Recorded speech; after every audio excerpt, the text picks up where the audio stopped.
It's been a long time. A long time. But it doesn't seem long enough for all the things I can remember. From what you've told me, this man gives one a lot of things to remember him by. Look at that gate. Larger than life, huh? That's him all over. You're sure you're not exaggerating? Darling, it's possible to live so much in the past that finally it affects one's judgment. I've never been able to judge him. Too near him for too long. Loved him too much. Hated him too much. You mustn't feel this way. He's only a man. Yes, but a man who can twist you and warp you. I'm glad I'm rid of him. But you're not. You've never been rid of him. You've talked of no one else since we first met. Darling, you mustn't let him have such a hold on you.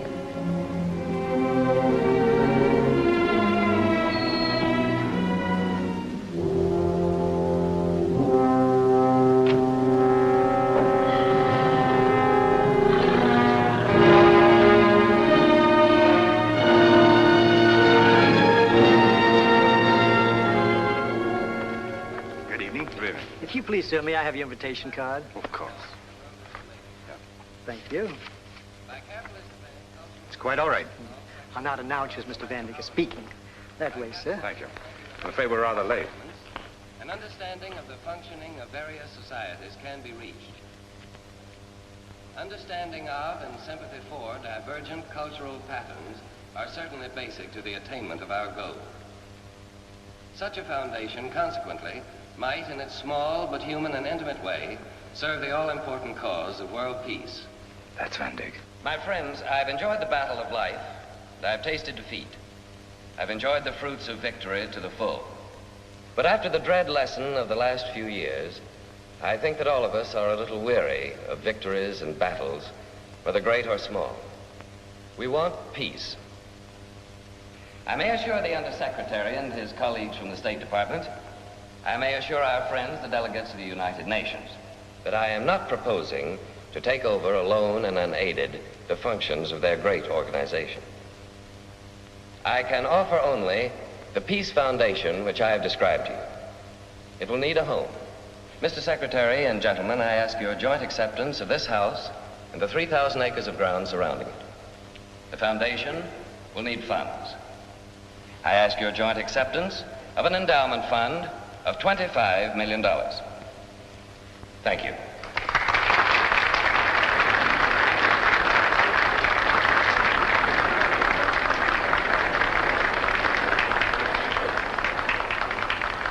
Impressed? It must mean a great deal to own this house. I wonder why he wants to give it away. Oh, but you missed the point, young lady. It's for the cause of peace. Mr. Van Dyke wants peace. Hello, Langdon. Terry. George says it's taxes. Yes, being a realist, I've got it all figured out. To begin with, take the taxes on this place. I happen to know them. They're murder. Yes, but there's the 25 million. Well, it still has to do with taxes. George, you've got to learn to think on a bigger scale. This beautiful young lady knows what I mean in a word. Peace. Well, it seems to me any effort for peace should be praised, whatever the motive. It wasn't peace in the world I was thinking of. I was thinking of the peace within Woodruff Van Dyke's soul. Paul, which would you rather say? Van Dyke's soul or taxes? Taxes, every time. Besides, if he wanted peace, what are you doing here? Well, you're all talking as though he's just died, and we're here to criticize the remains. Van Dyke is still very much alive. If you'd be so good as to step into the study, Mr. Lambton. Mr. Van Dyke's personal request. Yes. This way, sir. I know the way. Yes, sir. Those are the first businessmen I've ever met who are like what businessmen are supposed to be. George told you he was a realist. A realist has to question the motives behind such a big gesture as this tonight. Why? Why not accept it for what it is? A man's hope for the future. Perhaps they know Van Dyke better. Possibly a man can change. I hope you're right. Because if you're not, there's a very grim future in store for this world. Vic, when a man believes in something, and it's a good thing, it's wonderful how his past can become his past. Really. Those men said Van Dyke wanted to save his soul. Perhaps he could, if he had your charity.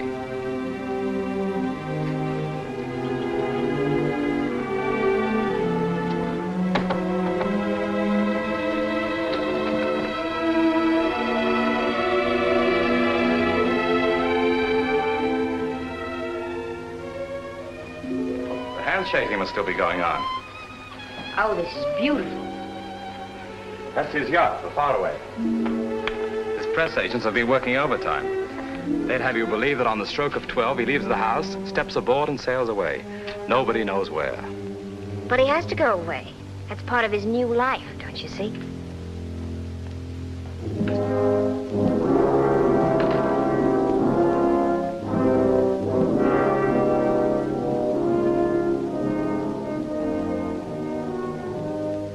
I thought you weren't coming. I waited and everybody else came, but not you. I meant to be on time, but I took the wrong road. I thought you still bore a grudge. All of this wouldn't have meant very much if you had held out on me.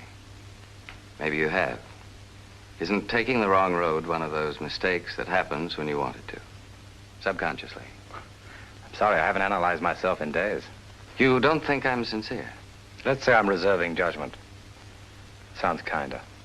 Vic, when a man is ambitious for the kind of success that I used to dream about, it's inevitable that a lot of people are going to be hurt.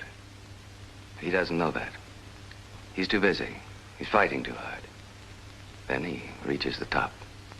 Whatever the top may be for him. And he has a chance to stop, think. That's when the pain of all those people comes back to him. He starts to be. That's when he starts to be a little afraid. Mallory, this is Horace Vendig, our host. Hoss, Miss Flagg. How do you do? I'm so glad to meet Vic's oldest friend. Mallory's quite a pianist, Hoss. You'd have known her name immediately if you'd been interested in music.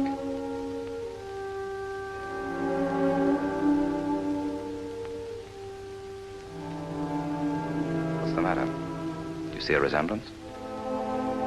She's like Martha. I know. Are you related to the Burnsides? There's no relationship with Martha, Hoss. In a way, I'm sorry. Vic has told me so many things about Martha Burnside. What kind of things? Just nice things? What else could I say about Martha? Of course. No, it's funny. I do a great deal of remembering myself. I rarely ever talk about it. We do go a long way back. Don't we, Vic?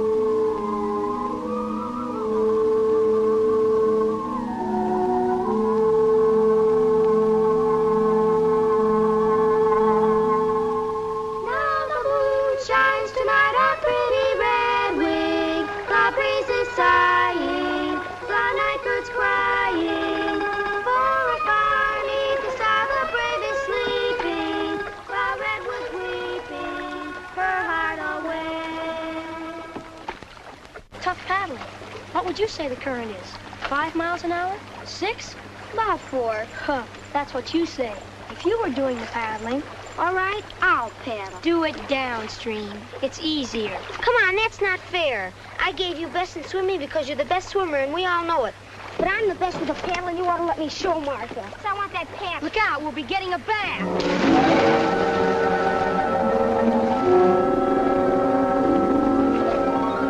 Help me! Help me! All right, Martha, I'll get you. Help me! Hurry!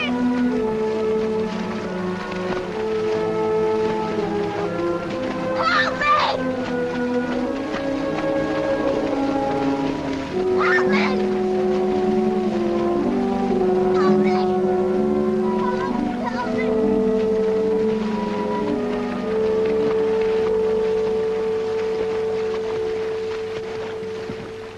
As if I didn't have my hands full as it is. Now you have to come in looking like a drowned rat. You're a Vendig, all right. Not caring that I have to work my fingers to the bones, teaching brats whose mothers I wouldn't let take in my washing when I was a girl. Freddie Atwood, you keep on with those scales till I tell you to stop. Look at that suit. A suit I paid $9 for that I didn't pick up in the street. I couldn't help it, Ma. That's just what your father used to say when he came home with every cent of his pay gone. I'll make some money, Ma. I'll make enough for plenty of suits. Yes. He could brag, too. You talk about earning money. What do? Sneak off and go fishing. I wasn't fishing. Don't you lie to me now. What were you doing? Answer me! Did you hear?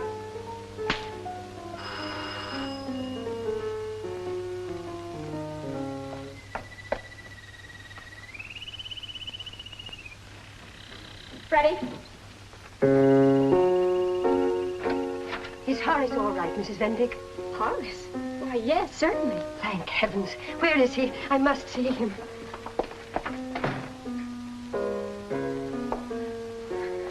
There you are, Horace. I'm so thankful. You brave, wonderful boy. It wasn't anything, Mrs. Burnside. What's all this? What's Horace done? Why didn't he tell you? My Martha would have drowned if Horace hadn't saved her. Why didn't you tell me this? You never gave me a chance. Well, I think he's a hero. I think you should be proud of him. I know that. I don't need anyone to tell me that, Mrs. Burnside. Just thanking him seems so little. Isn't there something you need, Horace? Something we can do for you? Nothing. Nothing at all. Thank you. Well, please let him come to our house tomorrow night for supper. Vic and Martha are going to be there, and some of the other girls and boys. And Mr. Burnside will want to see the boy who saved Martha's life. It's just for children, you know. Sure, I'll come, ma'am. He can't. He has somewhere else to go. But, Ma... Shut up. We've never been good enough for you up until now, Mrs. Burnside. Because of your money, I suppose. Mrs. Fenwick. Not good enough, indeed. I'll have you know that before my marriage, I was a Woodruff of Maine. If that means anything to you. That's no way to talk, Ma. Mrs. Burnside don't mean anything like what you think.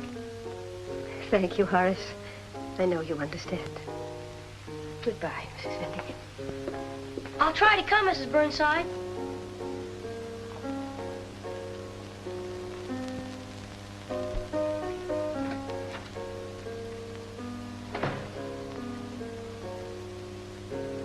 Horace, come here.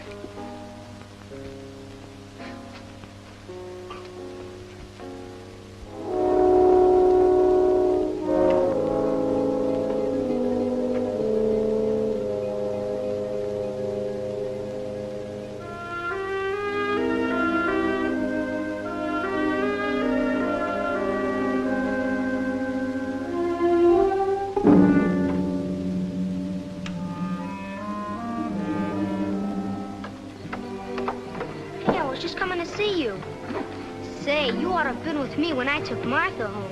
You ought to have heard Mr. and Mrs. Burnside when you told them what you'd done. Aw, drop it. What's the matter? Nothing. Where are you going? Waterfront. What for? Not to see your old man. Yeah? Oh, boy. Can I come with, Hoss? If you want to.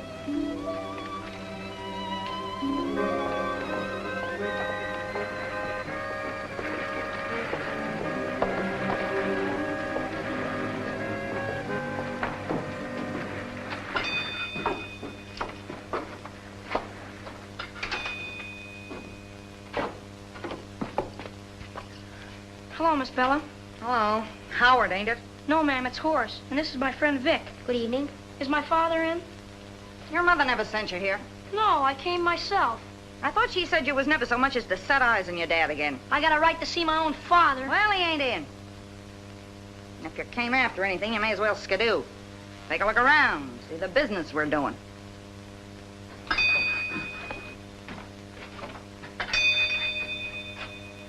Well, look. Look who's here. Horace, my boy. Hi, Bella. High time you got back. Did you lose your shirt again? Never mind if I win or I lose. It's my lucky day when my boy comes here. Well, well, Horace. Hello, Pa. I see you've grown, eh? And you brought a friend. How are you? Pleased to meet you, sir. Yeah, I'll bet you've got an appetite, eh? Both of you. Light up, Bella. Let's make the place look cheerful. Well, boys, what'll you have? Chowder? Chicken lobster? The best of everything, eh? Today I struck it rich. Order up, huh? No, thanks, Pa. I just came to see you. I've already had supper, thank you. Hey, your mother. She know you've come? Oh, no. Only I wanted to. Miss your father, eh? That's nice. I'm glad to see my boy's got a nice friend like you. Thanks, Mr. Vendig. We've been friends ever since Hoss came to the school. Oh, that's fine. How's it coming, son? All right, I guess.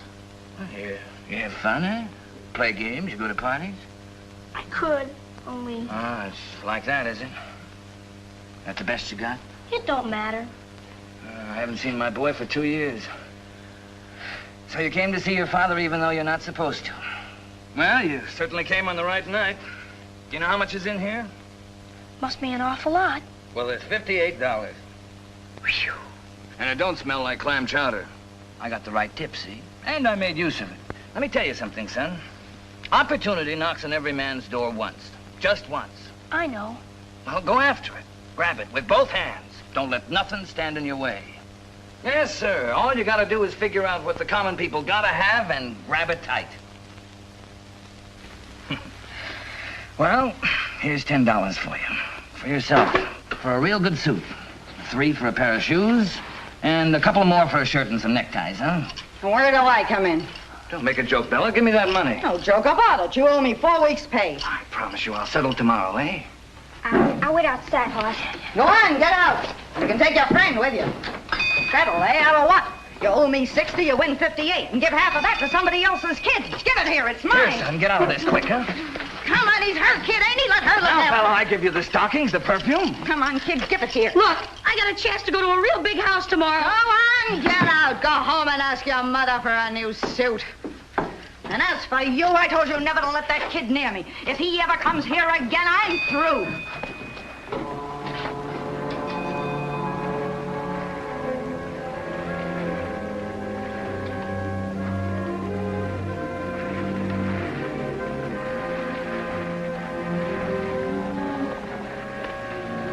Better go home. You know, Hoss, your mother... Well, I guess she's sharp sometimes, like you say, but... Well, you know me, I'm no baby.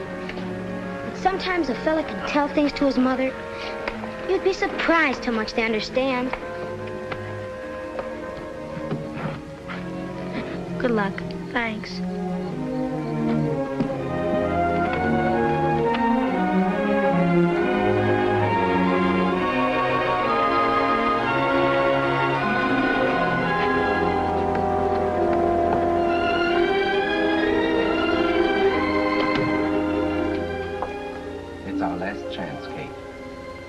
Not be allowed to stand in our way. I can't. And I won't, Arthur, because of the boy. If we could take him with us, Kate. But as they say, no children. If his worthless father could look out for him. If only he had some relation. It's cruel. Downright cruel. There. Don't cry. Oh, Alfred. Dear one.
What's wrong? Come in. No, ma'am. I can't. I only came to say I can't come tomorrow night, Mrs. Burnside. I'm so sorry to hear that, and so... Horace, something bad is the matter. What is it? Come in here. No, ma'am. No, ma'am, I can't. I'm going away. Tonight. Going away? What do you mean? Not from your home. I haven't got a home. Horace, don't say that. What about your mother? I haven't got... There. Don't cry. Tell me all about it. Be brave. Be a man. I don't want to be a man. Never. I wish there weren't any man in the whole world. Mother, what is it? Nothing. Never you mind. Go upstairs and put on your robe and tell your father to come out here at once. Then go over to the coach house and turn down the bed in the little room. Yes, Mother.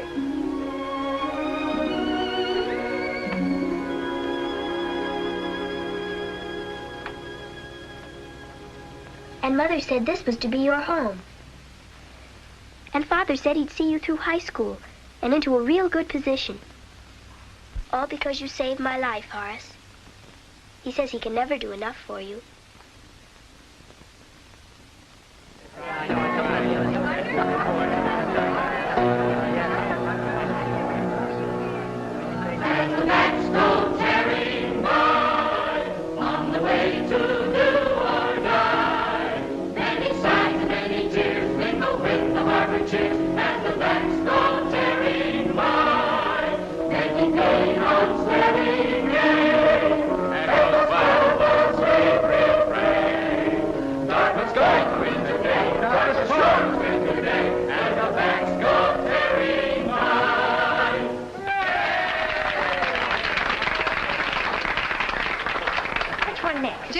Lord Jeffrey, Weapon Hoop song.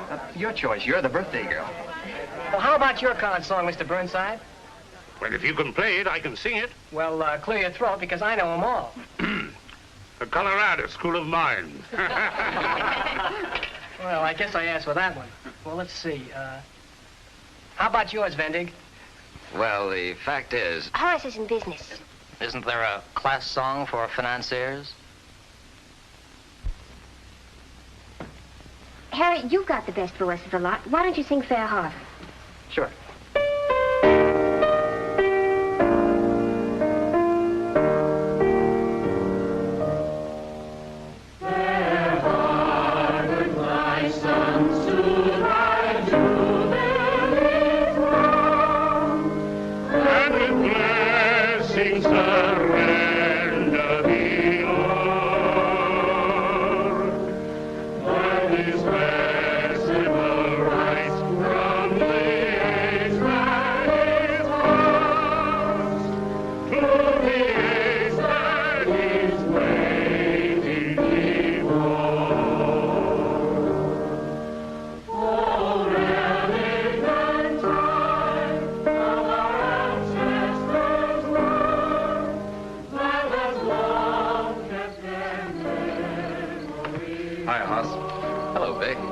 I'd join you for a breath of air.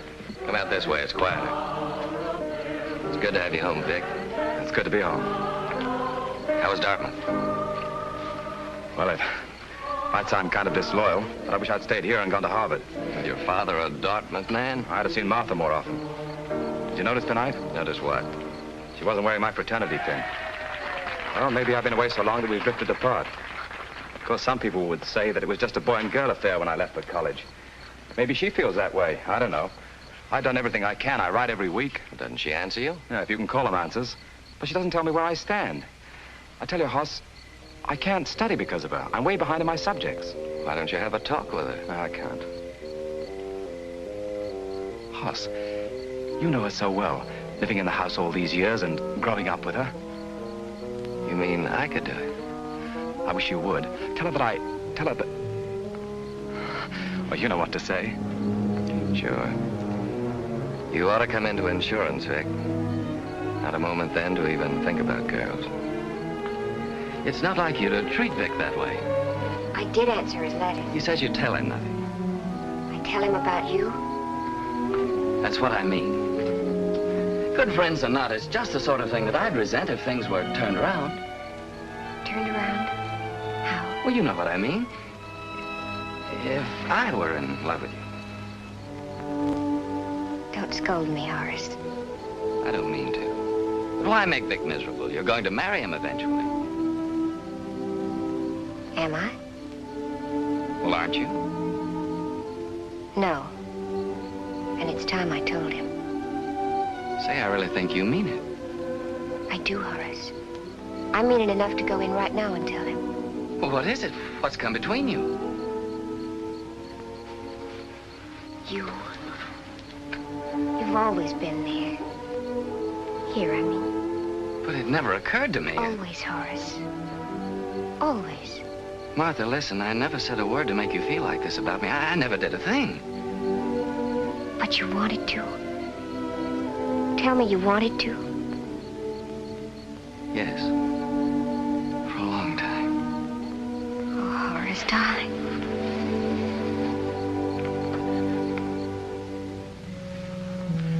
And I was thinking of transferring to Harvard. Well, Hoss, it's a case of the best man wins. I guess you're it.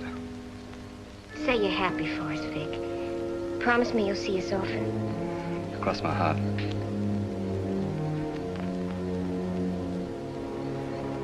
Could I talk to you alone for a minute? Of course.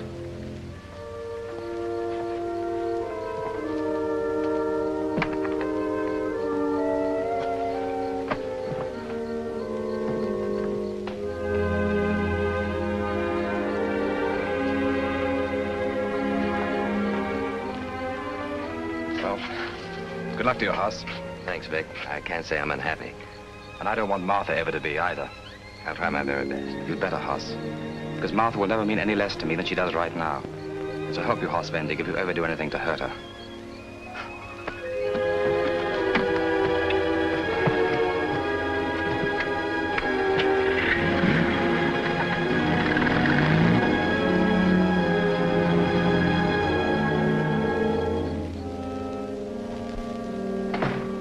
Horace? Yes, sir. I want a few words with you. Certainly, sir. In here.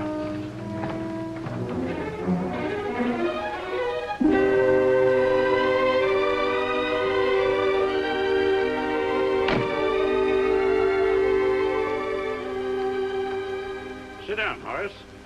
Thank you, sir. I've just sent Martha upstairs. She just told her mother and me that, well, she says you're engaged. Well, I'm glad she told you, Mr. Burnside. On her 18th birthday. You're not too well settled yourself.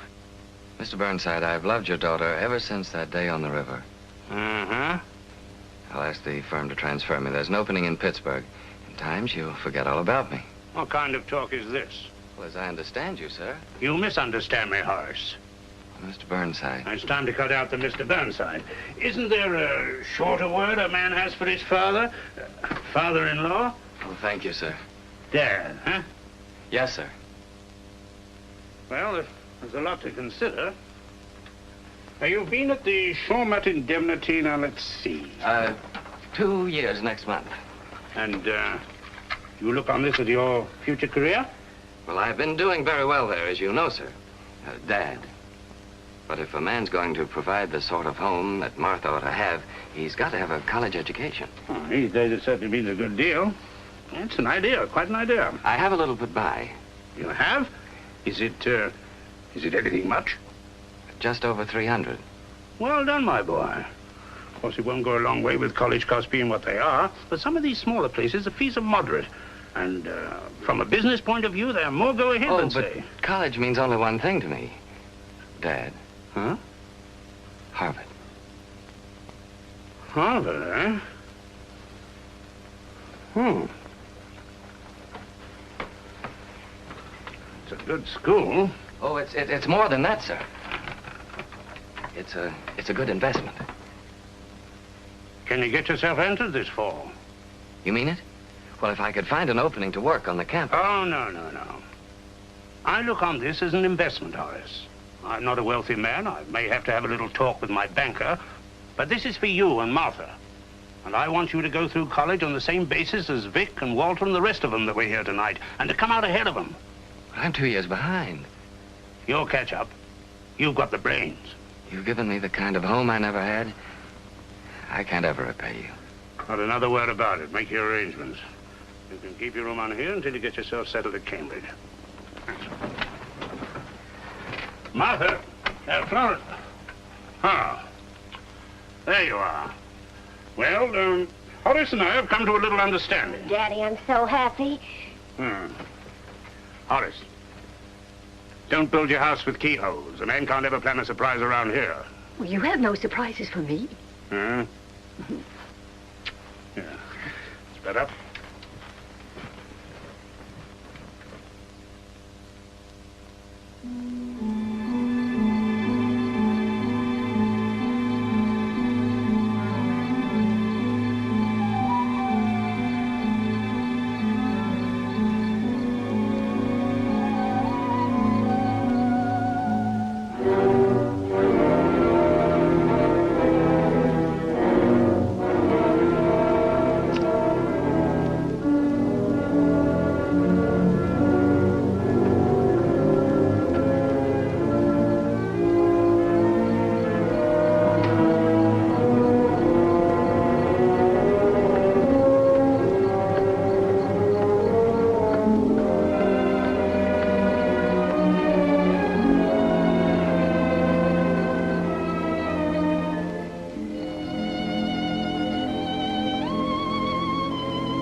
The light was on. It's 3 in the morning. I know. Come down.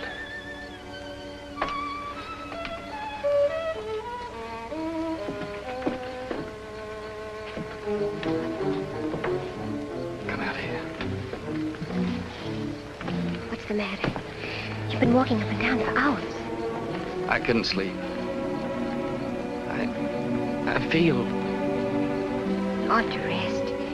Because tomorrow, Harvard. Yes. It's not wrong for us to be here at this time, is it? Do you think so? Not if you feel bad. Not if you need me. What is it? Is it because you're going away from me? Maybe I'm going away from everything that's any good. Only across the river. It's not far away. You'll be home every Sunday. I don't know. There's something inside me. Martha, it makes me do things that I don't know. Why are you trembling? That night at your party, when I asked you. You remember? Yes. Always.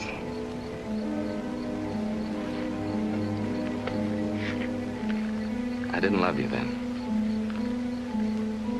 Maybe because you were Vic's girl. What other people have, I want. Maybe I was thinking of Harvard. But I wasn't Vic's girl. I never was. Do you love me now? Oh, yes. Oh, yes.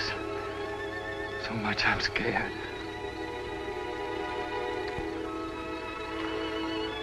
But, darling, what of? Myself. The harm I could do to you. And to me. Nervous and upset. That's why you're talking this way. I love you, but... I love you. But if the time should come... It won't. It can't. Let me hold you. Love me. All my life.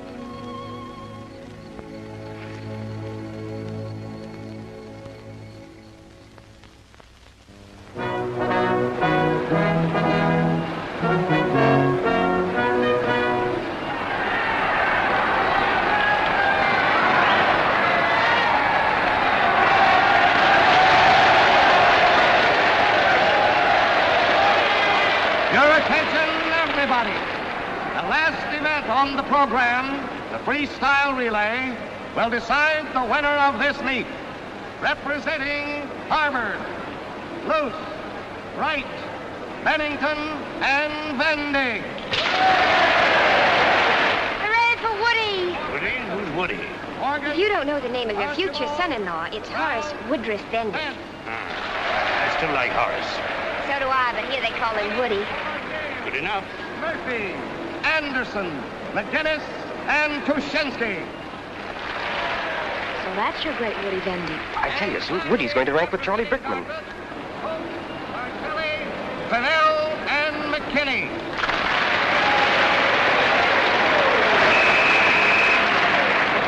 On your marks, get set.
He sits right in front of me in the economics class.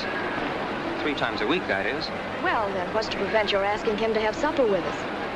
Well, maybe he has another date. You'd better do it, Brad, or I'll march right into that dressing room and ask him myself. Oh, all right.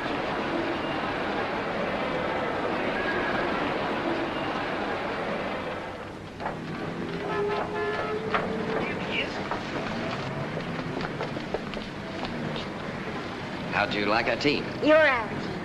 Thanks. I'm sure the rest of the boys would appreciate that. Let's go to the Puritan for soda. You can have some hot chocolate and cake at home if you like. I'm afraid you'll have to run along without me. Oh. Why? Well, I promised to go over my economics notes with young Bradford Duane. He has a quiz coming up tomorrow. Young Brad Duane? He's the grandson of old Henry Bradford Duane, the shipping man. His mother was a Sims, the banking family, Norton Sims. The Sims sisters. I'm so proud of you. Winning a swimming meet and teaching economics all in the same evening. Are you spending this weekend at home? Yes. But don't anybody wait up for me. Good night. Good night, Horace. Fine swimming. Thank you, sir. There you are, Woody. The car's right up the street. Oh, good. Susan, help Mr. Vendig to milk and sugar. Mr. Vendig likes lemon.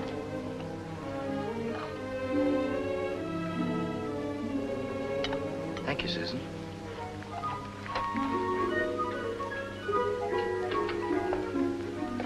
Bad, eh? What? This. I told you it was going to be tough. But anyway, now we can ask you here instead of always having to go out. Once you've passed one of Mother's Thursday horrors, everything's official. Official? Yeah, you know what I mean. You're calling on Sue. Why haven't you brought him here before? Well, I didn't think... At least this one's a gentleman.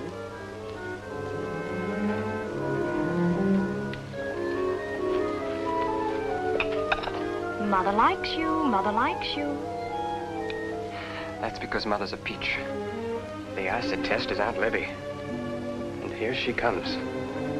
What do I do? What do I say? You don't do anything. She likes you. You'll find it out. You're not in training now, Woody, so you don't have to drink this swill. Brad, take him in the billiard room and get him a good drink.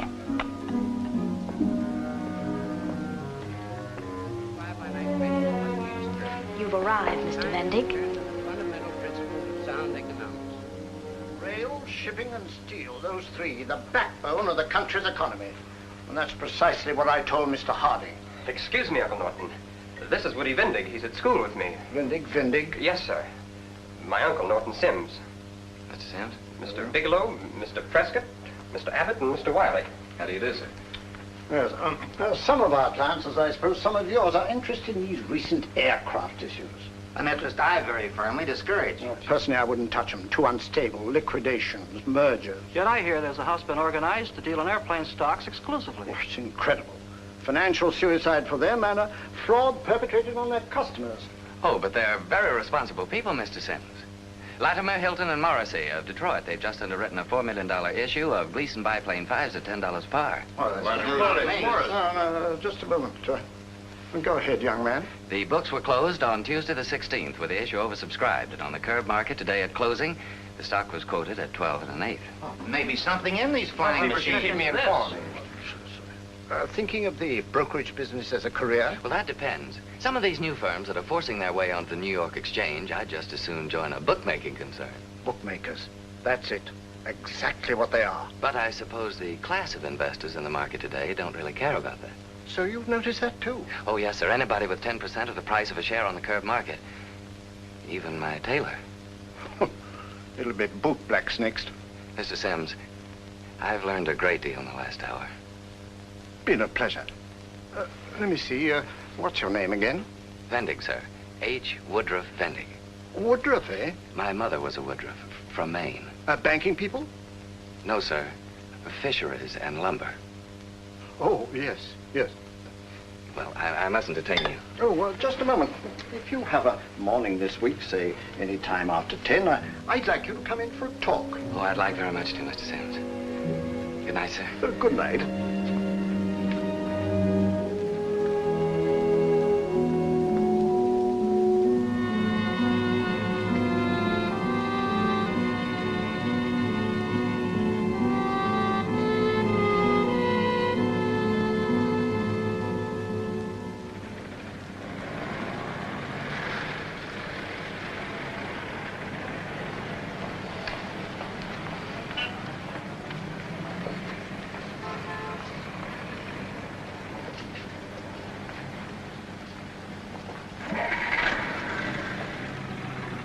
Well, did it happen? It happened. It's about time. Tell me about it. You ought to know. You arranged it. My new title is Assistant Manager, Industrial Securities Division, New York Branch. You like it? I like the New York part of it. I'll be there. Now, aren't you glad I persuaded you to give up Harvard? Just think, an assistant manager and at your age. Well, go on. Oh, there's plenty of time for that. I took the rest of the day off to celebrate. And pack. And pack.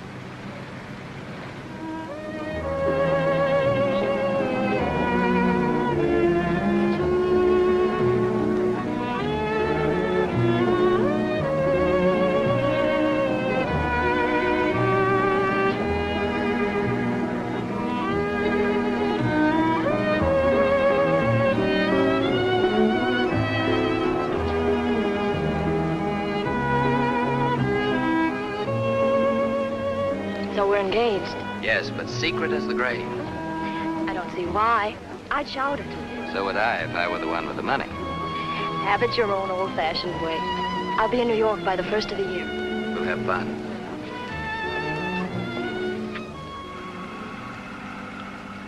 I'm sorry, but I have to say goodbye to these people. Is it really that important?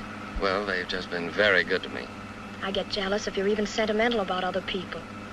That's why I'm leaving Boston without any regrets. What about you? Is there anyone here you're going to miss? Here, take this next road to the right.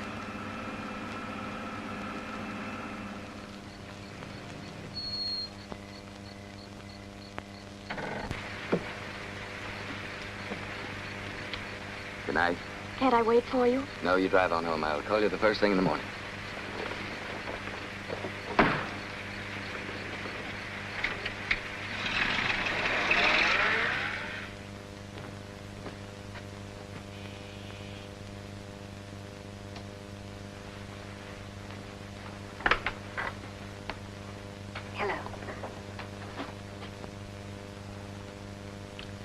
I'm awfully late. I'm sorry.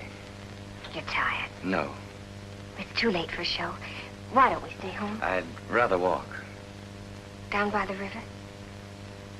I want to talk to you. I want to talk to you, too.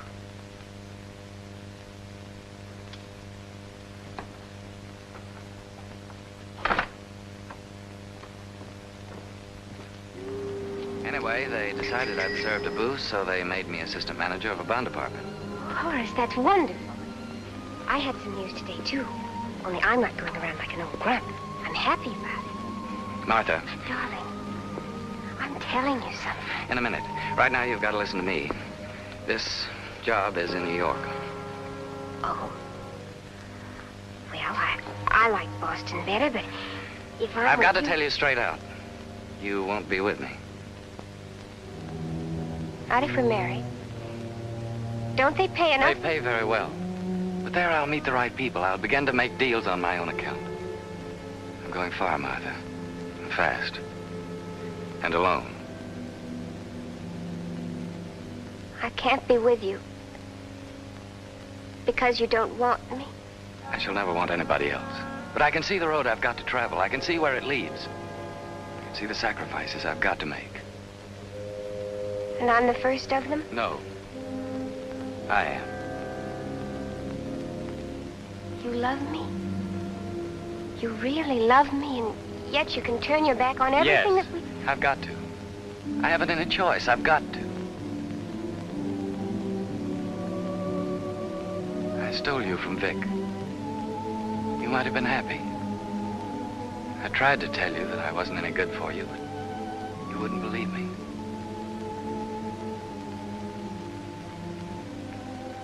I knew it already. I knew it when you first came to live with us.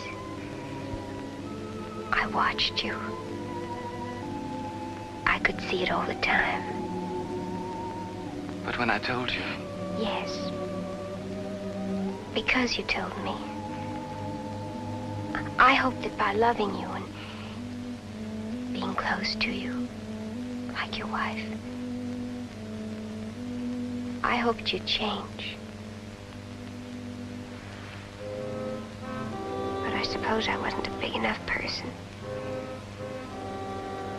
Maybe I didn't love you enough. And now you hate me. When you can't help yourself. No. I can't hate you for that. Any more than if you told me you were terribly ill. Perhaps you are.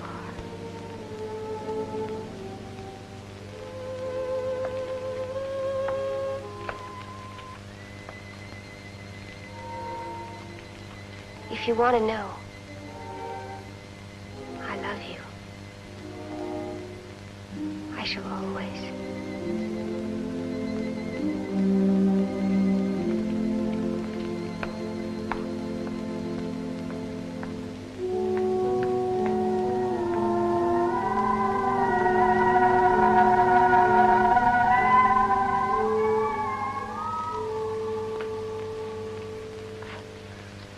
I'm sure you manage most of your affairs more cleverly than that.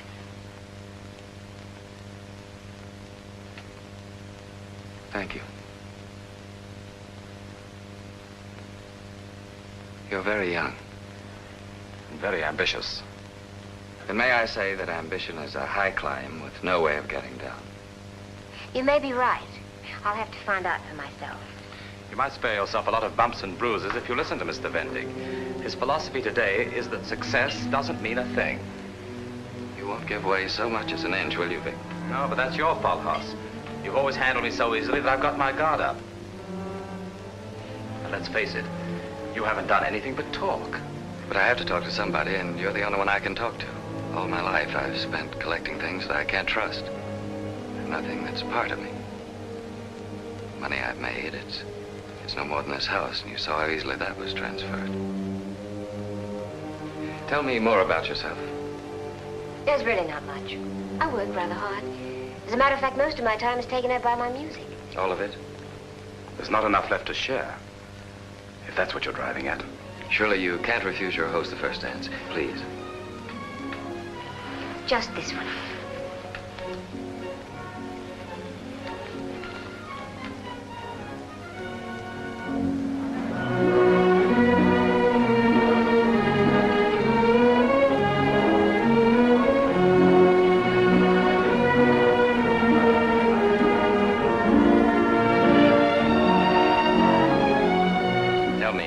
be congratulated? Don't you want Vic to have cause for congratulations? Yes. Up until 10 minutes ago. Now I wish he didn't even exist. Or were away exploring another planet, or anything that would leave you here with me.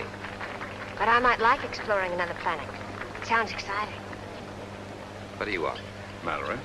Vic, you've had so many evenings with Mallory. Give me just part of this one. Well, since you put it that way, and remembering the past, the only answer I can possibly give you is no. Well, at least let's all have a drink together.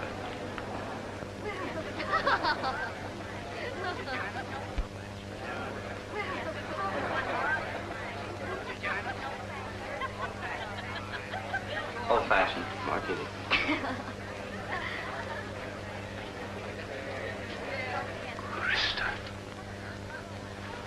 Why, Buck, did he write to you, too? He wants to make his peace. Me before anyone, I'd imagine. But you, what harm has he done you?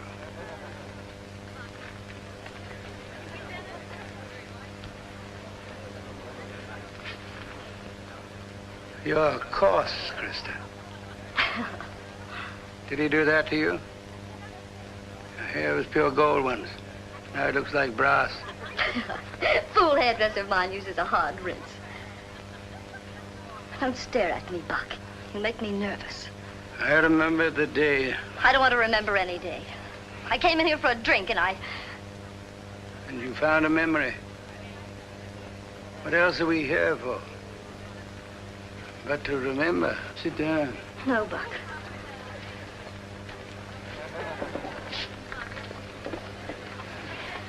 And we remember. Krista. He frightened me. Why do you have him here? Oh, I'm afraid this man caused a little trouble, Mr. Vending. I'm sorry. I'm sorry, Krista.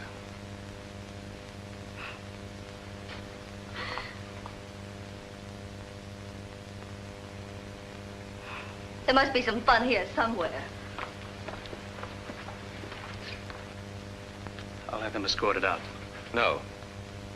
Mr. Mansfield is my guest.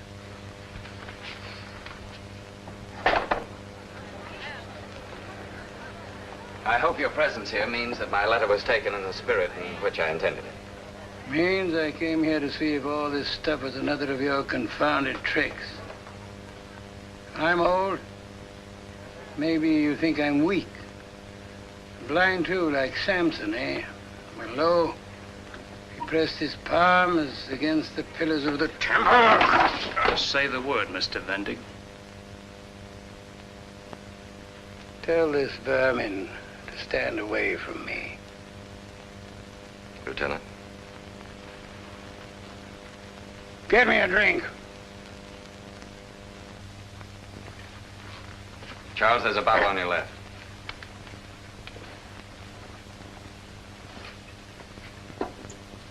Mr. Mansfield, you introduced me to a lot of things. Including this. It's 21 years old.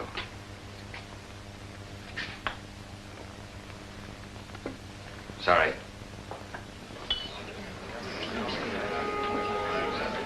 I wish that hadn't happened. A man doesn't go very far in life without leaving some rag ends behind him. Who was that?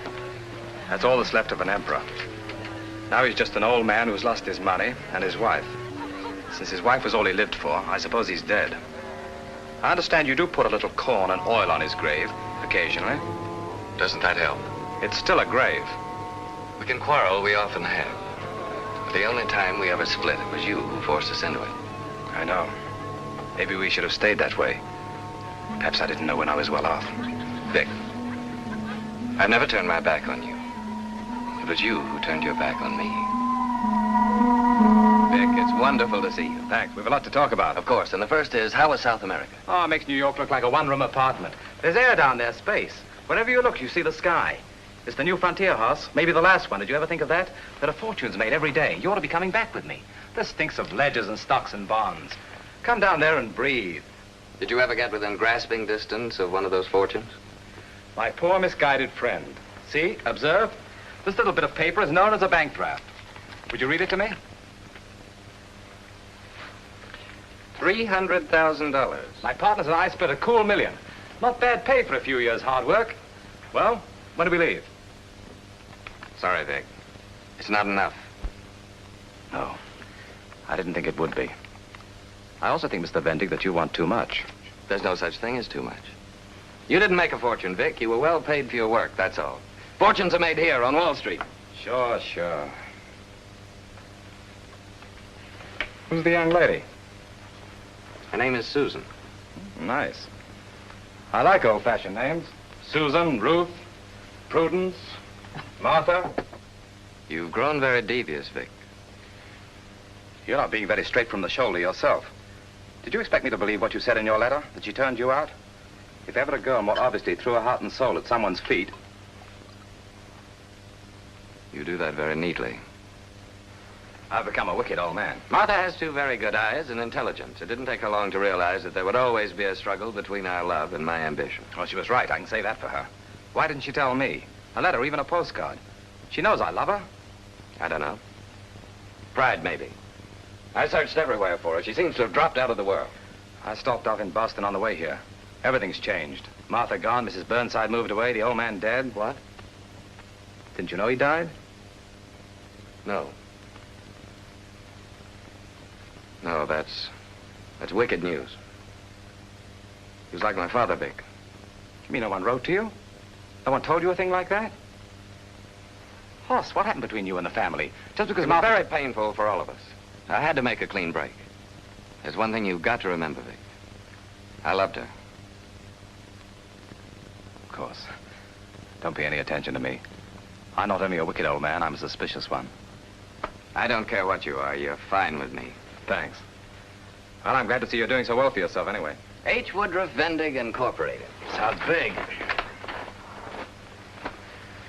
Are you going to marry the young lady? Why? Well, when a man keeps a girl's picture on his desk, it usually means... Hello? Yes, put him on. Now watch how we do it on the stock market. Hello, Mr. McDonald? Why don't you take my suggestion and let me go before the board of directors personally? The prospectus I sent you only gave the bare figures. I see. Yes, I understand, Mr. McDonald. Thank you, sir. Goodbye. Well, Vic, where were we? The man said no. Yes. And a big operation, Vic. A chance that may come only once in a man's career on Wall Street. But Montgomery Trust, that's the bank in which this McDonald is one of the chief stockholders, can't see it. But that doesn't make sense. I may be only an engineer. For an engineer, the interesting thing is not where I'd get the money, but what I'd do with it. Have you ever heard of the Mansfield Utilities Empire? No? Am I ignorant? Its polite name is Delta Bond and Share. It's an independent utilities company that exists in the shadow of one man, Buck Mansfield. A crazy fabrication, this utilities empire. It's one strong man overriding a lot of weak ones. Drunk with power, capricious, whimsical, thinking his will is nature's law. But that's a monopoly. What holds it together? His personality. And right now, I'm beginning to wonder just how long that personality will stand up under pressure. Pressure? From you, Hoss? You're dreaming. Of course I'm dreaming. The same dreams you had when you went to South America. Vic, this Mansfield is holding up communications, power, the very gas that a farm woman needs to cook her meal. And you need $250,000. Well, 300,000 to be exact. It's nothing compared to what his holding companies represent. But Vic, this is David and Goliath. Hoss, I'm with you. How far? My 300,000. I believe in power, and I believe in people. And it's my job as an engineer to bring the two together. My partners and I, we took in electricity and we made poor people rich. We built bridges, and we turned enemies into good neighbors. Vic, we've been marking time for years just for this moment. This buys you a partnership. You know what we're going to call it? Call it what you like. We'll free the power. And start the mill trolling. Put prices within reach of the smallest farmer. Right. Come back around 6 o'clock, Vic. I'll have the papers ready. Fine. I'm going to like working with you, Hoss. You're all right.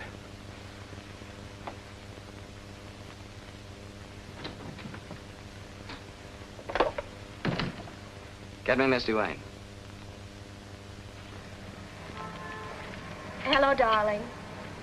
Oh, exhilarated. Yes, New York is wonderful. Who? Bruce Endicott McDonald, certainly. You tell your young man there was a time when Mr. McDonald proposed to me on the 1st and the 15th of every month for 6 years. She knows him very well, darling. I want Aunt Libby to make a date for me with McDonald anyhow, anywhere. But it must be for tomorrow. And this is very important, darling, because it's going to decide when we'll get married.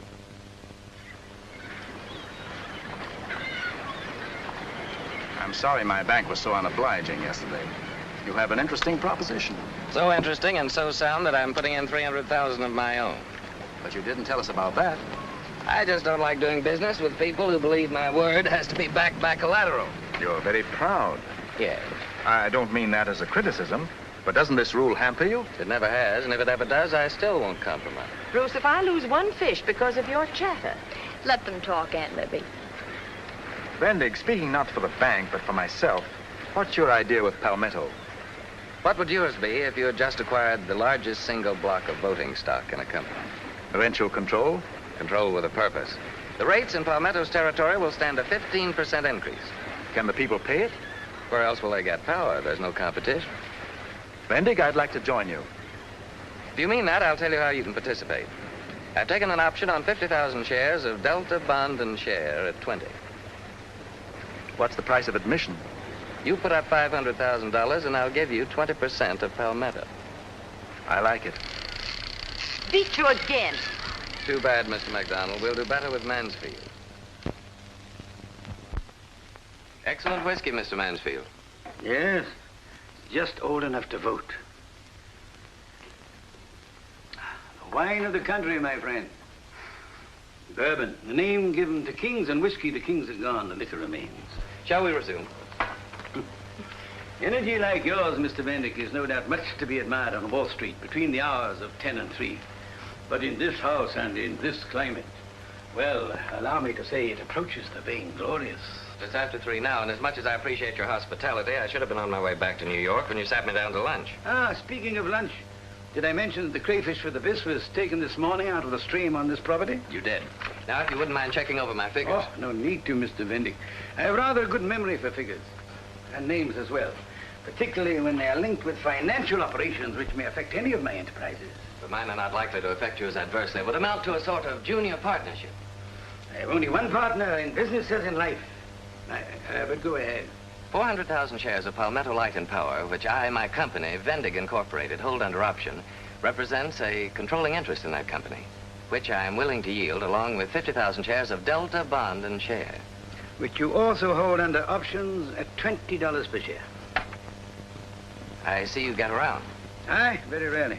Since my Delta stock does, I like to be aware of where it is and what it is doing at any given time, as though it were a pet. Mr. Mansfield, it looks as though your pet had my collar on it. Are you positive of that, Mr. Vendick? Just confident.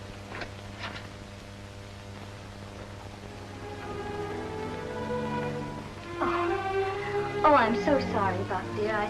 I was going to show you my new frocks. Sorry? Why, darling? I'm delighted.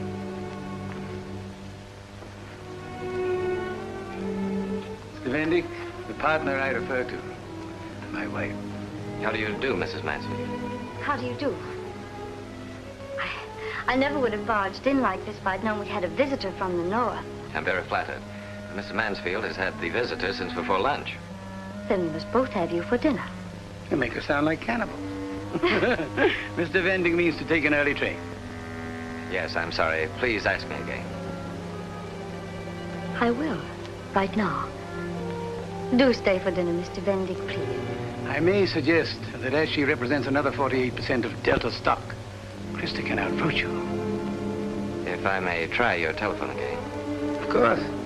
I may have repaired the line by this time. Excuse me. How do you like this one, Buck? Darling, exquisite. I love to see your little feet.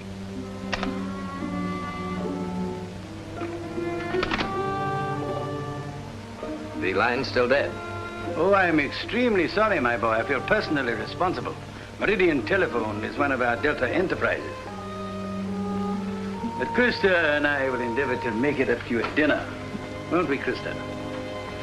Meanwhile, you've had a long journey. Perhaps you'd like to relax and freshen up a little. Philip will show you to a room. Thank you. Ring for anything you want. You're very kind. Well, my pet, what do you think of our handsome young visitor? Oh, I don't know, Buck. What's he here for, anyway? When you and I are so happy all alone.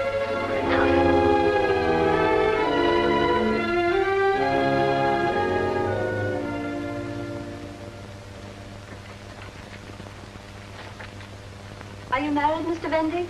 Not yet. Then I'm sure you must have the pick of all the beauties in the North. Well, I'm afraid not. Perhaps because I'm too much interested in business. I'm sure one of them will change your mind. I might like that. The sum of Mr. Vendick, let me see if I remember. For your two options, you want 20% of Palmetto back, the presidency in that company, and a seat on the board of directors of Delta. Your memory is perfect, Mr. Mansfield. And if I decline to yield, what grim alternative do Krista and I face? Poverty? Despair? The most I can threaten you is that you'll have some concern. I've analyzed Palmetto's prospects, and after another year of operation, it will be eligible for additional franchises. Admirable, Vendick. I wish my own industrial engineers had been as thorough. What do you think, Krista? Oh, you know how little I know about these things. I am prepared to make a counter offer, Vendick. Cash settlement for your options. My options cost me $800,000. You can go ahead from there. Ahead, Mr. Vendick, ahead. Oddly enough, I was retreating. I'm standing fast. My figure is $1.5 million. This is mine.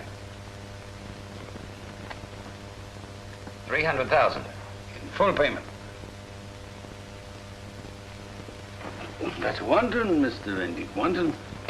Besides, it's not yet yours, not until you endorse it. If I weren't your guest, Mr. Mansfield, I'd consider this an insult. But since I am, let me congratulate you on your sense of humor. I may not repeat the offer. I should hope not. $300,000, Vendick, is a lot of money to some people. Not to me. My nuisance value alone is higher than that. Your host, I will be glad to recall that it was you who used that term. I can't picture you as a nuisance, Mr. Vendick, under any circumstances.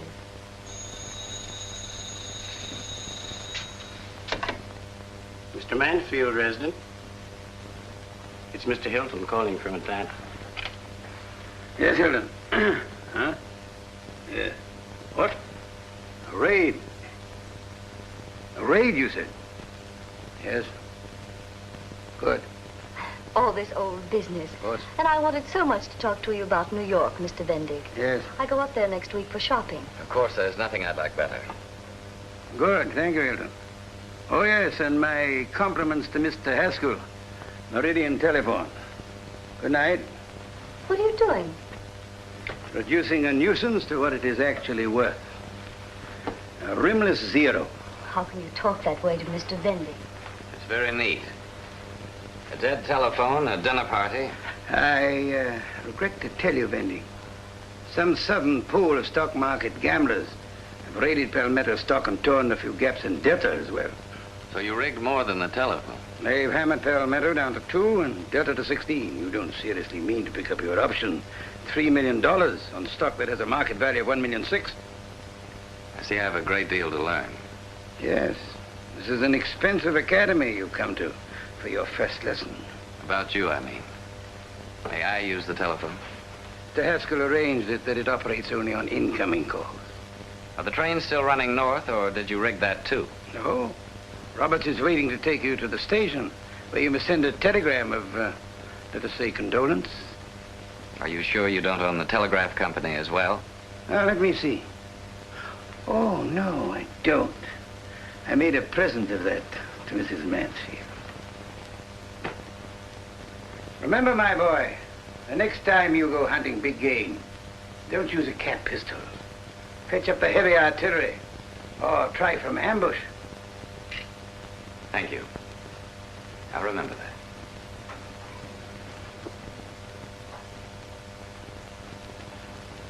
Good night.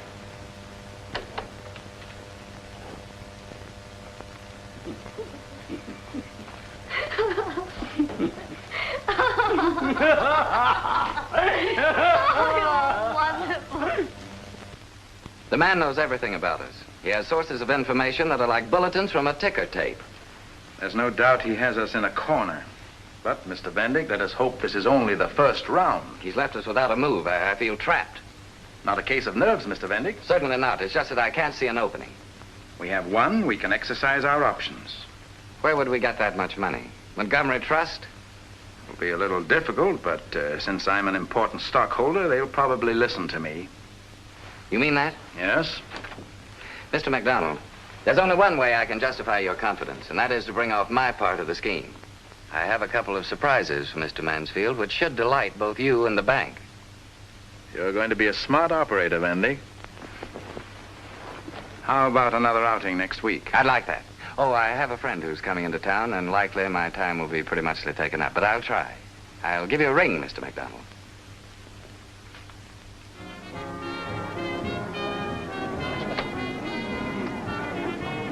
Good evening, Mr. Vendick. Good evening. The lady's waiting for you. Third table on the left. Thank you, Sam. Good evening, Mr. Vendick. Good evening. Good evening, darling. The usual? 2 champagne cocktails. Sorry I was so late. Keep you waiting long? A minute is too long. That's another thing I like about you. You make me feel so important. You are. So important, I can't wait to be with you always. Darling. It was a little difficult getting away this time. There have been too many of these shopping trips. Buck doesn't guess. No. It's just that he's so possessive. He wants me with him all the time. I don't blame him. I hate going home to him. I hate the thought that he might find out. Well, darling, you mustn't be afraid of him. I'm not afraid. I feel so guilty. But, darling, that's ridiculous. He can't hold on to you as though you were a piece of property he had bought. But I am. That's just it. I am. You're going to forget your whole life with him after we're married. Darling. I knew your strength from the first month. That's what I hate. These speakeasies, this hiding in corners. So do I. But we have to go slowly. Darling, Buck's got me in such a tight spot. I know. McDonald has every cent he can raise behind me, but it's not enough. Buck keeps holding that stock down. We're overextended. I've been thinking about it for a long time. I can help. Hello, darling.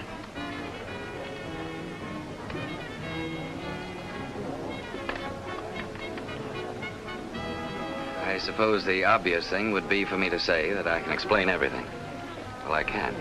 Not now. It's quite all right, dear. I think I understand. Susan. Krista, if you will excuse us for a moment. He'll probably make you pay someday because you saw this.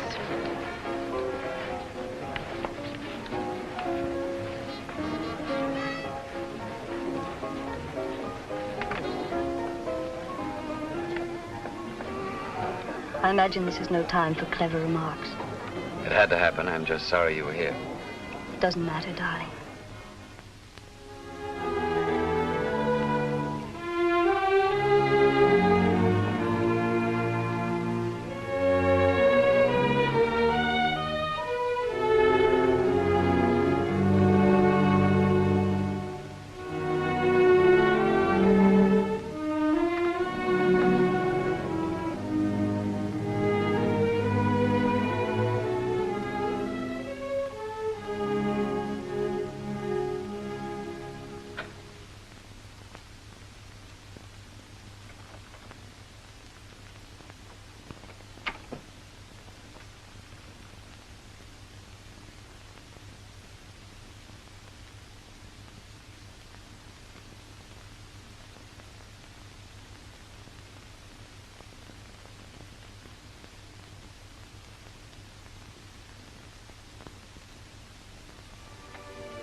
Krista. Darling.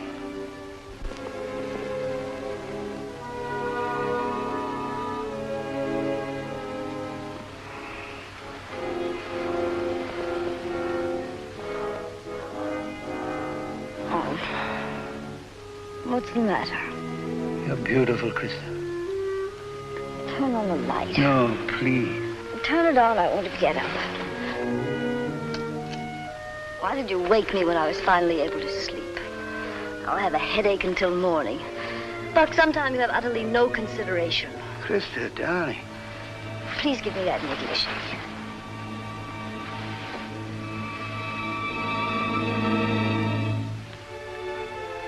And don't hang over me. I don't want to be touched. Not even by me?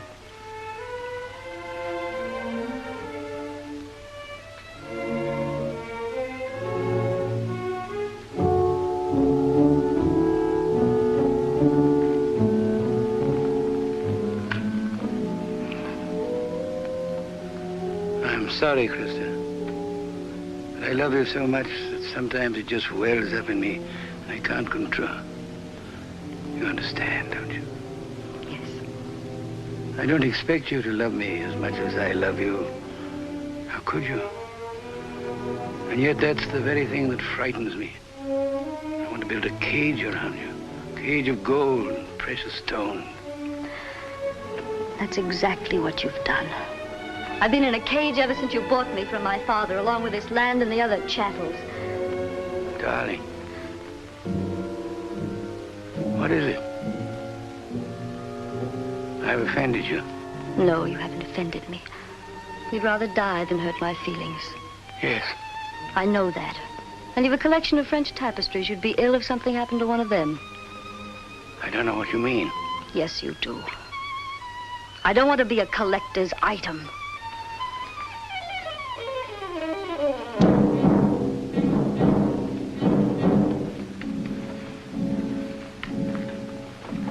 Darling, it's your headache. Please go back to bed. No, because now I've the courage to tell you a lot of things. And I may not have it in the morning. You've nothing to tell me. I've educated you. I've surrounded you with love and luxury. I've given you everything. Not youth! You knew I'd see it someday. You couldn't always guard me from it. Well, I have seen it, and I don't want to let it go. I'm leaving you. Told me after. Not before. Yes. Is it someone I know? I think you know him very well. Just had the best of you in a business deal. Vendick. And you're the one who betrayed me with that land deal. Buck, I can't transfer my affection and not my loyalty. Krista, can he love you more than I do? Can he give you more? He can give me youth, life, the things I've needed. You know what he's like. You can reach up and pull his hair, and he laughs and fights back. He's fun, he's alive. He's like me. Do you think you can keep me now? Look! Look! Look at it now!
Find a virtuous woman. Will you please sign this power? Prices far above rubies. The heart of her husband trusteth in her. She doeth him good, not evil, all the days of her life. you please sign this power of attorney? And all the household are clothed in scarlet.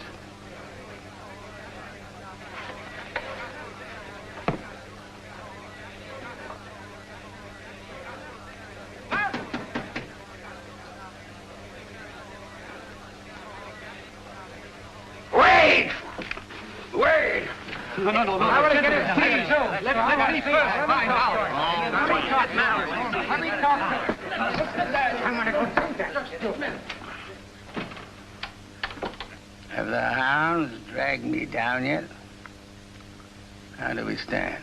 If you sign over every control you have, you may yet save some of the board of directors. It's a little too late to save yourself. Here's the proof. Never mind. Touch of happiness in your voice is all the proof I need.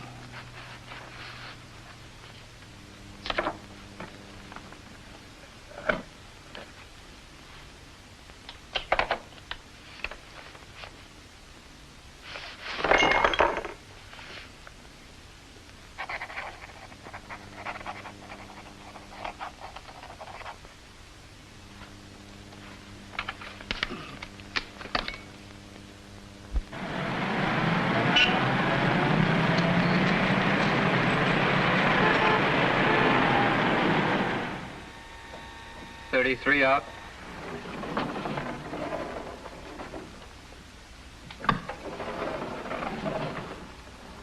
Well, hello. Hello, Krista. How is Paris? Friendly, Vic, very friendly. That must have been nice. 44 Vendig Incorporated. Your floor, Mr. Lambden. Thanks. A very warm sort of homecoming. So many thousands of people down at the pier to kiss me ashore, I couldn't find my own husband. He's quite preoccupied these days, Krista. The market's in a bad way. Be sure to be with him on Judgment Day, Vic. He'll need you to plead his case.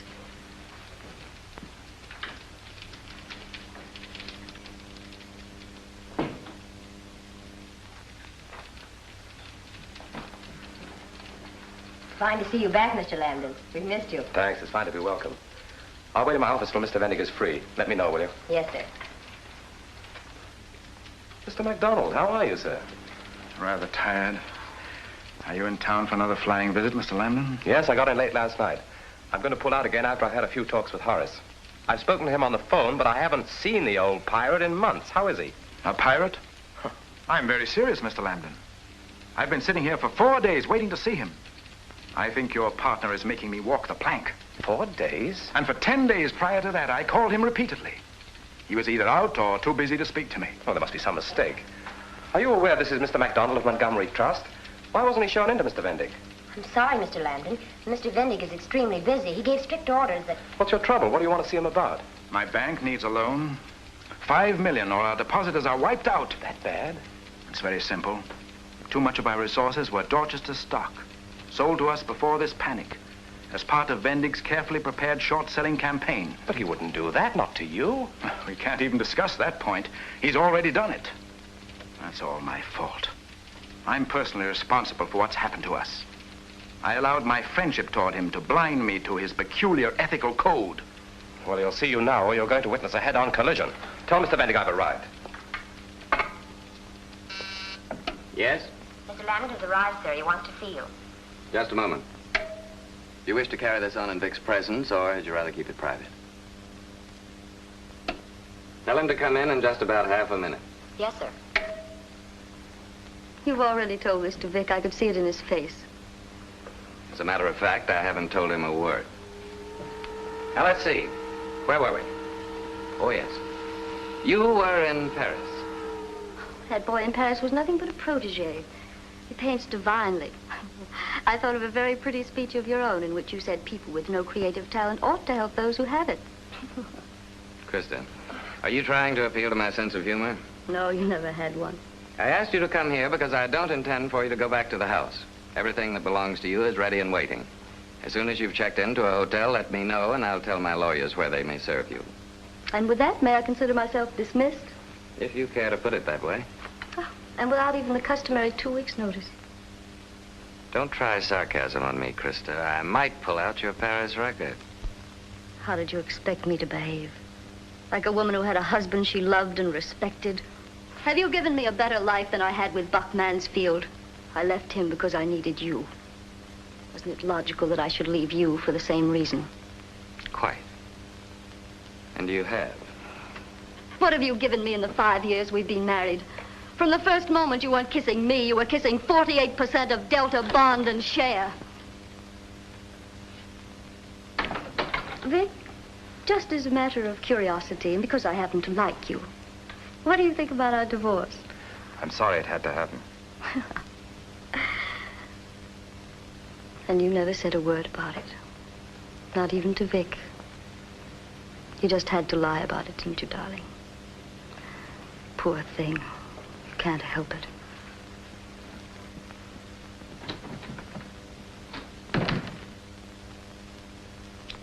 What was the idea? Why tell her how many people know the story? Yes, I suppose you're right. Well, if you trap me so easily, I feel like a fool. Was it very unpleasant? Naturally. Don't you think I have any feelings? I often wonder. Hoss, since when does MacDonald have to wait outside for 4 days? MacDonald? Now, wait a minute. Don't say his name as though it were something holy. He's a businessman who wants a tremendous loan. Which we can very well afford to give him. Not without collateral. Collateral? That's why I don't want to see him. What's the point? Hoss, I don't understand you. Everything in this office, almost every good thing in your life was made possible by MacDonald's faith in you personally. It wasn't based on collateral. He didn't ask for anything but your word. He made Vendig Incorporated. Oh, no. I did. No, it was MacDonald and Montgomery Trust. You went to him for help a dozen times, and each time he gave it to you freely, without question, without collateral. Now he's come to you. Vic, why don't you stick to building bridges? The man wants $5 million. Very well secured. His bank is basically sound unless he goes under. If he does, you'll take with him every small depositor on their books. Hoss, I don't know what you've got against him, but think of those people. I will when I retire. In the meantime, I'm thinking only of myself. All right. I won't talk to you as a friend, but as a partner. A silent one, Vic. Hoss, don't joke while MacDonald is suffering out there. It's vicious. What are you made of, anyway? I'm an adding machine. And as a result, you're so rich you can afford a conscience. Well, I'm not that rich. I still need a lot more.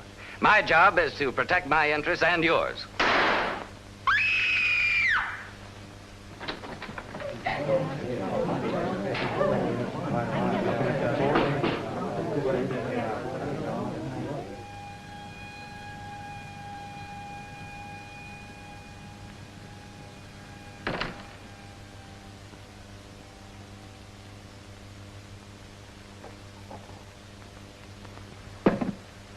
What a messy business.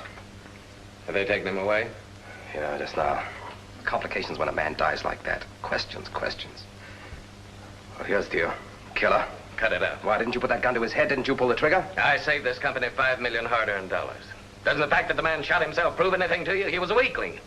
That's why I couldn't help him without security. I can't drink your liquor. It chokes me. Everything about you chokes me. Why did you pull him down, Hoss? Why do you pull down everyone who gives you a hand? Don't be a fool. How much respect do you think I have for myself, watching you at work and letting you get away with it while I share in the profits? You are a realist, that's all. That's my department. Well, let me tell you something. I don't like the people in your department. I don't like what they do. I don't like what they do to me, so I'm getting out. Vic! I need you. You don't need anyone. You're the only friend I have. And I hate your insides.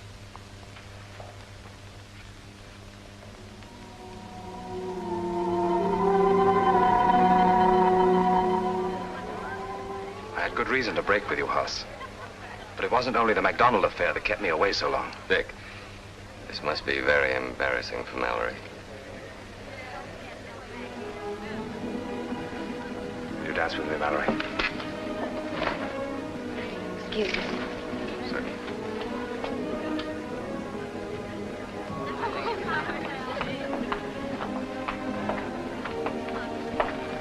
Randy, you've gone very far. You've been very clever. No cleverer than most men. But every time I saw something I wanted, I did say to myself, this I must have. Yes, I underestimated you, Vendig. You know, that's the first tactical error I'd ever made. I'm sorry it had to happen. But I'm sorry, too. Shall we change places again?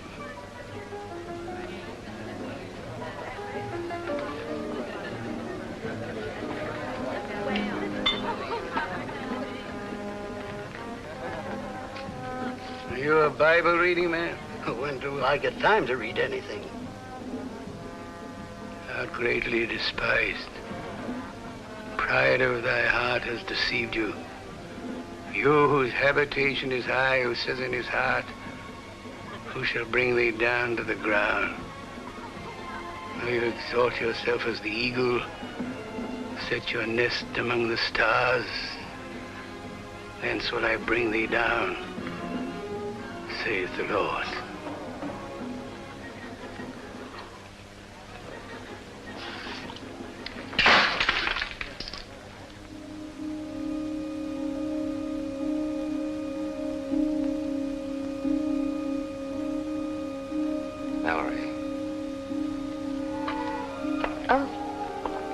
Vic's going to find my wrap. We were about to say goodnight. But I don't want you to say goodnight. I want you to stay. But you'll be going away. Be sailing in a few minutes. Only if I choose. Nobody says to me, do this, do that. A very nice position to be in. I suppose that's what you worked so hard for. Please don't talk away from the point. I said I wanted you to stay. Sorry. Listen to me. I want you to understand what's been growing in my mind ever since the first time I saw you tonight. I love you. You've got to believe that. I love you. Please don't talk. Nothing that can ever happen will add to what I know now. I've been waiting for you, Mallory. I've waited ever since I was a boy. I've allowed myself only one dream. I didn't know what your name was in the dream, but it was you. If you'll believe that, Mallory, we'll have a life ahead of us that's beyond dreaming. I think you do love me. I think you do. Say it, Mallory, and come away with me. Mallory, it's time we left here. Most of the other guests have gone. Stop interfering. This is none of your business. Don't be a fool. This is my business. That makes it unpleasant, but it doesn't change things for me. I know. It never did. Your baggage is ready, Mr. Vendig. And the few papers you wanted. I'll go out in the small launch. Open the library safe, and I'll be there in 5 minutes. We haven't much time, Mallory. All right, Vic. You see, I won't be with you. No. I don't see anything.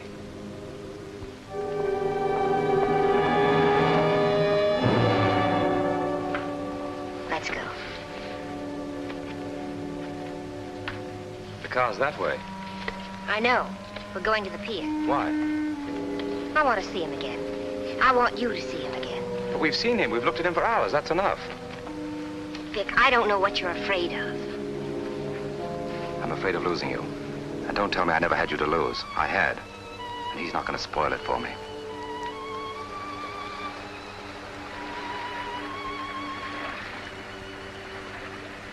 Mr. Lambden and the young lady are on the pier.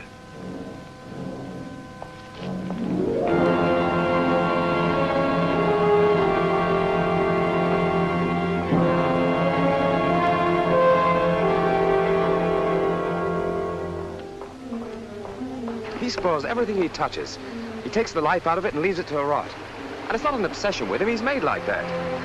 But he won't see me. We'll hide if you like. What do you want to do? Gape at him? Ask for his autograph? Vic, you're being difficult. And you're building a wall between us. Don't you understand that? Listen to me. Let's go back to the car and get out of here. No. Mallory. Vic, dear, no, I can't because you're so afraid. I've got to show you that you're wrong. He has no real hold on me any more than he has on you. And if I'm right? You shouldn't want to keep me back. I knew I wasn't mistaken.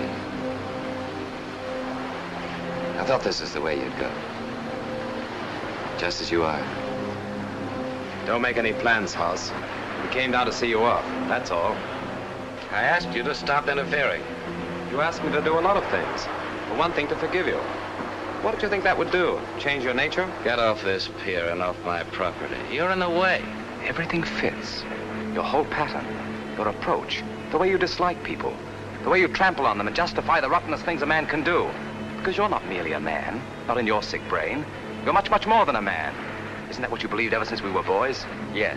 Don't try to impress Mallory. She has a mind of her own. Who has a mind of their own when a Vendig wants to make use of it? No, you haven't changed. The Vendigs in this world never change. That's what makes them Vendigs. They take, that's their nature. Now you want something you once threw away, then you'll have everything. You poor failure. You've always had the mark of failure on you. It's branded on you, the way you give in. Oh, the ideas you had, the ideals. What do you know about the things I think about their importance? Now listen to him, Mallory.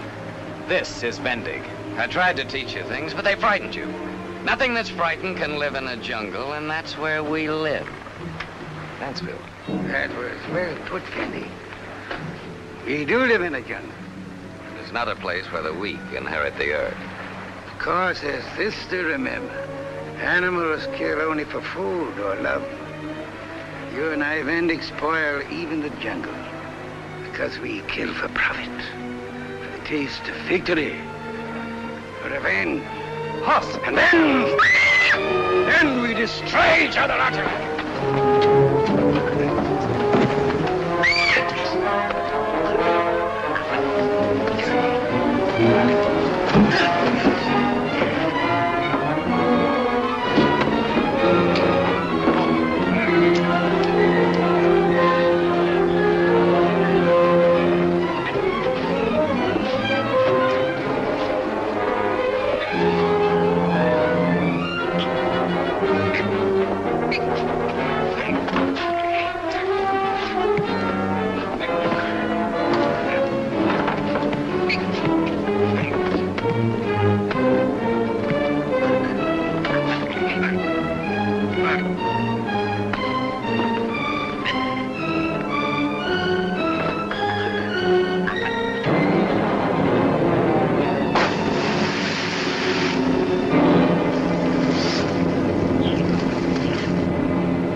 He wasn't a man. He was a way of life.